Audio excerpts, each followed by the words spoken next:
Election commission কি তৃণমূল কংগ্রেস না border security force Trinamool কংগ্রেসের অধীনে? কোনটা তৃণমূল কংগ্রেসের অধীনে? আর 4 জঙ্গি ঢুকলো কে? তৃণমূল কংগ্রেস ঢুকিয়েছিল নাকি? বর্ডার সিকিউরিটি ফোর্স কার? ভারতবর্ষে স্বাধীনতার পরে 1947 সালের পরে সব থেকে ব্যর্থ স্বরাষ্ট্রমন্ত্রীর নাম হচ্ছে অমিত শাহ। অমিত শাহর অধীনে একের পর এক জঙ্গি হানা থেকে শুরু করে এই যে অনুপ্রবেশ, তারপর এই যে বাংলায় দাবি করে কয়লা পাচার, গরু পাচার, তো সিআইএসএফ বিএসএফ এর মদত না থাকলে করা যায় না। গরু তো কোনো পিঁপড়ে না যে কাঁটা তারে তল দিয়ে, বা মশা না বা মাছি না যে গলে গেল বা ঢুকে গেল। একটা আস্ত গরু কি করে বর্ডার থেকে এপার থেকে ওপার যাচ্ছে বিএসএফ এর মদত না থাকলে?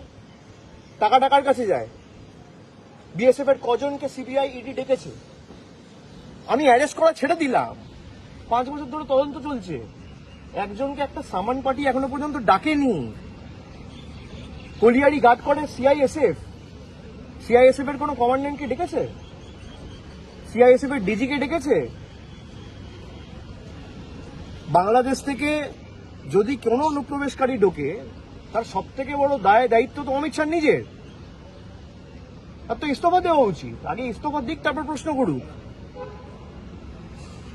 ঠিক আছে।